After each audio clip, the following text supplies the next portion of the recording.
আল্লাহ যে আছে এর দলিল কি? কোরআন হাদিস থেকে দলিল মানবো না, কারণ এগুলো তারই কথা। এটা আমাদের যে ভাই প্রশ্ন দিয়েছেন, তিনি যদি আমাদের কোনো নাস্তিক ভাই হন বা অন্য ধর্মাবলম্বী ভাই হন বা যেই হন না কেন, তাকে আমি বলতে চাই, আল্লাহ যে আছেন এটা প্রমাণ হলো আপনি নিজে। আপনি আপনার লাইফটা কোত্থেকে পাইছেন? নেট থেকে ডাউনলোড করে নিছেন? কি বলেন? আপনি নিজেকে কোত্থেকে পাইছেন? আপনার আব্বা আম্মা আপনাকে নেট থেকে ডাউনলোড করে নিয়ে আসছে? ভাইরা আমার, আমাদের অস্তিত্বই আল্লাহর অস্তিত্বের সাক্ষী। আল্লাহ রাব্বুল আলামিন বলেছেন, ওয়াফি আনফুসিকুম আফালা তুবসিরুন, তোমাদের অস্তিত্বের মধ্যেই আল্লাহর অস্তিত্বের নিদর্শন আছে, তোমরা কি দেখো না? ভাইরা আমার, আল্লাহর এই বিশাল সৃষ্টি জগৎ, এই মহা সৃষ্টি, এত বিশাল সৃষ্টি জগৎ দেখার পরও যদি কেউ স্রষ্টাকে বিশ্বাস করতে কষ্ট হয়, তাহলে তার মতো হতভাগা আর কে হতে পারে? ভাইরা আমার, এই সৃষ্টি জগৎই স্রষ্টার অস্তিত্বের সাক্ষী। আল্লাহ রাব্বুল আলামিন আল্লাহর এই সৃষ্টি জগৎ দেখে, তার সুনিপুণ সৃষ্টি দেখে আল্লাহর অস্তিত্ব এটা খুঁজে পাওয়ার হেদায়েত, তৌফিক আল্লাহ তাআলা আমাদেরকে দান করুন।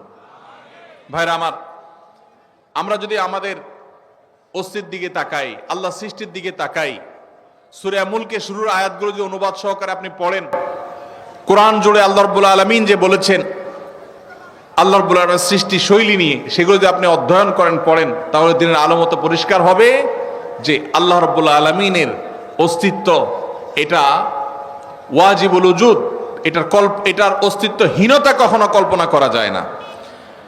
এটা নিয়ে দীর্ঘ আলোচনা করার সুযোগ নেই, শুধু এটুকুই বললাম যে আপনার আমার সৃষ্টি এটাই আমাদের স্রষ্টার কথা স্মরণ করিয়ে দেয়। কারণ স্রষ্টা ছাড়া কখনো সৃষ্টি হতে পারে? ছোট বড় এমন কিছু পৃথিবীতে নাই যেটা কেউ তৈরি করা ছাড়া আসছে। মাইকটা কেউ তৈরি করেছেন, এই পানির বোতলটা কেউ তৈরি করেছেন, এই কাগজটা কেউ তৈরি করেছেন। প্রত্যেকটা জিনিসের যেরকম কেউ না কেউ তৈরি করেছে, ক্রিয়েটর আছেন, সেখানে এই মহা সৃষ্টির এত কিছুর আমি আপনি সহ আমাদের এবং এই আল্লাহর এই সৃষ্টি জগতের যে বিশাল আয়োজন, এগুলোর কোনো ক্রিয়েটর নাই। এর চেয়ে হাস্যকর কথা আর কি? আল্লাহ তাআলা আমাদেরকে হেদায়েত নসিব করুন। হেদায়েত যদি আল্লাহ তাআলা কাউকে দান না করেন, তাহলে সেক্ষেত্রে সে অনেক নলেজ অর্জন করার পরও সঠিক পথে হয়তো আসবে না। এই জন্য আল্লাহর কাছে হেদায়েত চাইতে আমাদেরকে শিক্ষা দেওয়া হয়েছে। এই দিনে সিরাতুল মুস্তাকিম আমরা সে দোয়া আল্লাহ তাআলার কাছে করবো ইনশাআল্লাহ। বাবা মায়ের অবাধ্য হয়ে বিয়ে করলে কতটুকু জায়েজ হবে? বাবা মায়ের অবাধ্য হয়ে বিয়ে করবেন কেন? বাবা মারা যারা এখানে আছেন, আপনাদেরকে বলতেছি, চাচারা যারা আছেন, পর্দার আড়াল থেকে চাচিরা যারা শুনছেন, ছেলে মেয়ে বিয়ের উপযুক্ত হওয়ার পর তথাকথিত পায়ে দান ও অজুহাত করে নাম করে ছেলে মেয়েকে বিয়ে দিতে দেরি করবেন না। পোলাপানের আওয়াজ শুনে হলেও কিছুটা বোঝার চেষ্টা করেন। আল্লাহ রাব্বুল আলামিন আমাদের চাচা চাচিদেরকে হেদায়েত নসিব করুন।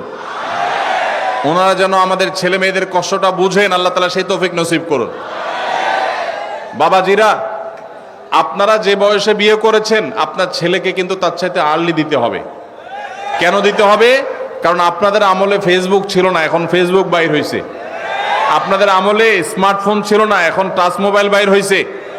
এই ছেলে মেয়েদের চরিত্র রক্ষা করার জন্য আর্লি বিয়ে দিতে হবে। আল্লাহ আমাদের মুরব্বীদেরকে সে হেদায়েত নসিব করুন। নবী করিম সাল্লাল্লাহু আলাইহি সাল্লাম বলেছেন, তোমার সন্তান বিবাহের উপযুক্ত হওয়ার পর তাকে বিবাহ দিতে দেরি করবে না। যদি দেরি করো, তাহলে ব্যভিচারের মতো ফিতনা সমাজে ছড়িয়ে পড়বে। এই ফিতনা সমাজে ছড়ালে কি হয়? পশ্চিমাদের চাইতে বেশি কেউ বোঝে না। পশ্চিমারা বিবাহ বহির্ভূত সম্পর্ককে অ্যাপ্রিসিয়েট করেছে। এখন তাদের মানুষ জন্মের হার কমতে কমতে এমন ভয়ঙ্কর লেভেলে চলে গেছে, তাদের দেশ স্বাভাবিকভাবে চালানোর মতো লোকও নাই। কারণ অবৈধ সম্পর্ক দিয়ে তাদের দিন যায়, বিয়ে শাদী করে না, বাচ্চা কাচ্চা হয় না, তাদের জেনারেশনের মধ্যে গ্যাপ তৈরি হয়ে যাচ্ছে। অতএব সমাজে নানাবিধ ফিতনা ছড়াবে। ডক্টর খন্দকার আব্দুল্লাহ জাহাঙ্গীর রহমাতুল্লাহ বলতেন, একটা সাইক্লোনে, একটা ঘূর্ণিঝড়ে একটা দেশের বেশিরভাগ মানুষ যদি মারা যায়, আবার ধীরে ধীরে বাকি যে মানুষগুলো বেঁচে আছে তারা সারভাইভ করে উঠে যাবে। কিন্তু ব্যভিচার যদি একবার ছড়িয়ে পড়ে পৃথিবীতে, ঘরে ঘরে যদি ব্যভিচার এটা শুরু হয়ে যায়, বিবাহকে যদি নিরুৎসাহিত করা হয়, তাহলে সেক্ষেত্রে মানুষের জন্ম এটা বন্ধ হয়ে যাবে এবং মানব সভ্যতা পৃথিবী থেকে হারিয়ে যাবে। এই জন্যই ব্যভিচারের শাস্তি ইসলামের সবচেয়ে কঠিন এবং সবচেয়ে নির্মম ভাবে এই শাস্তি, সবচেয়ে কঠোর শাস্তি দেওয়ার কথা বলা হয়েছে। এই জন্য ভাইরা আমার, মুরব্বীদের যারা আছেন তাদের বলছি, আপনার সন্তান যদি খারাপ পথে যায়, হারামের পথে যায়, আপনার অবহেলার কারণে আপনি তাকে বিবাহ দিতে দেরি করেন, তাহলে আল্লাহর কাছে সন্তানও দায়ী থাকবে, আপনিও দায়ী থাকবেন। আর সন্তানরা যারা চিল্লাচিল্লি করছেন, ঠিক ঠিক করে বলছেন, আপনারা এই সমস্ত ঠিক ঠিক না করে কাজ কাম শুরু করে দেন। নিজেরা বেকার বসে থাকবেন, আর এদিকে বাপ মারা বিয়ে দেওয়ার জন্য আমার চিরকুট ধরা দিবেন। এটা তো কোনো সমাধান হতে পারে না। সবাই কাজ করবেন বেশি করে ইনশাআল্লাহ, আবার দোয়াও করবেন। ছাত্র অবস্থা বিয়ে করা যাবে কিনা, সমস্যা কি? ছাত্র অবস্থায় আপনি টিউশনি করে বিভিন্নভাবে উপার্জন করতে পারবেন কি পারবেন না? তো যদি উপার্জন করতে পারেন তাহলে বিয়েও করতে পারবেন ইনশাআল্লাহ। আল্লাহ তাআলা আমাদের মুরব্বীদের মনের মধ্যে সুমতি দান করুন। আর যারা আপনারা আছেন আমাদের যুবক ভাইরা, আপনাদেরকে বলবো, যতদিন বিয়ে করার সামর্থ্য আল্লাহ দিচ্ছেন না, ততদিন পর্যন্ত নিজেকে সংযত রাখতে হবে। হারাম সম্পর্কে জড়ানো যাবে যতদিন পর্যন্ত আর্থিক সঙ্গতি হয় না, ততদিন পর্যন্ত সবর করতে হবে। নবী সাল্লাল্লাহু আলাইহি ওয়াসাল্লাম বলেছেন, ইয়া মা'আশারাশ শাবাব মান ইসতাতাআ মিনকুমুল বাআতা ফালইয়াতাযাওয়াজ ওয়া মান লাম ইসতাতি ফাআলাইহি বিস-সাওম। হে যুবকরা, তোমাদের যাদের বিবাহ করার সামর্থ্য আছে, আর্থিক সঙ্গতি আছে, তারা বিবাহ করো। যাদের আর্থিক সঙ্গতি নাই তারা যেন রোজা রাখে, নিজেকে সংবরণ করে, সবর করে। অতএব যুবক ভাইরা, চরিত্রকে হেফাজত করতে হবে। চরিত্র হেফাজত করতে পারলে এটা আপনাদের জন্য অনেক বড় অ্যাচিভমেন্ট, এটা অনেক বড় ইবাদত, এটা আল্লাহর কাছে আপনাদের তাকওয়া প্রমাণের অনেক বড় সুযোগ। আল্লাহ তাআলা আমাদের যুবক ভাইদের চরিত্রগুলোকে হেফাজত করার তৌফিক নসিব করুন।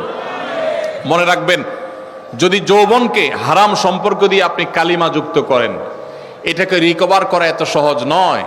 যাদের হারাম সম্পর্ক আছে এখনই তওবা করুন, নতুন জীবন গড়ুন এবং নিজেকে সবর করুন, হারাম থেকে দূরে সরায় রাখেন। আল্লাহ কেন বলেছেন ওয়ালা তাকরাবুজ জিনা, জিনার কাছেও যেও না? কারণ আগে থেকে আপনি দূরে থাকলে তখন বাঁচতে পারবেন। এই সম্পর্ক, হারাম সম্পর্ক থেকে দূরে সরে আসতে হবে। আল্লাহ আমাদের সবাইকে তৌফিক দান করুন। আমার বিয়ে হচ্ছে না চাকরির জন্য, মেয়ে রাজি আছে, আমিও রাজি, কিন্তু পরিবার বুঝে না, কি করব?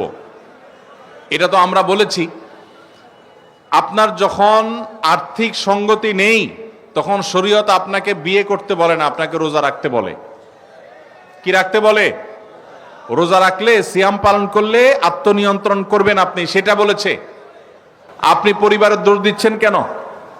আমরা ঢাল নাই, তরবারি নাই, নিদিরাম সর্দার। চাকরি নাই, টাকা নাই, রুজি নাই, ইনকাম নাই, আপনি বিয়ে করার জন্য পরিবারের চাপ দিচ্ছেন, আবার দোষ দিচ্ছেন পরিবার রাজি না। পরিবার কি দেখে রাজি হবে? নিজে বাপের হোটেলে খান, আবার আরেকজন বাপের হোটেলে খাওয়াবেন, এটা তো উচিত না। তবে বাবা মার যদি আর্থিক সঙ্গতি থাকে তাহলে তাদের সন্তানের চরিত্র রক্ষার জন্য উদ্যোগী হওয়া উচিত, সেটা ভিন্ন বিষয়।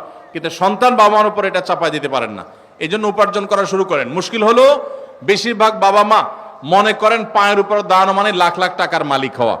মনে রাখবেন, কোন রকম মোহরের টাকা জোগাড় করে স্ত্রীর ডাল ভাতের ব্যবস্থা করতে পারলেই শরিয়ার নির্দেশনা অনুযায়ী তার বিবাহ করার রাইট এবং অধিকার চলে আসে। বাবা মা কোনো খোঁড়া অজুহাতে তার বিবাহ বিলম্ব করার এখতিয়ার তাদের নাই। আল্লাহ তাআলা আমাদের মুরব্বীদেরকে আবারও দোয়া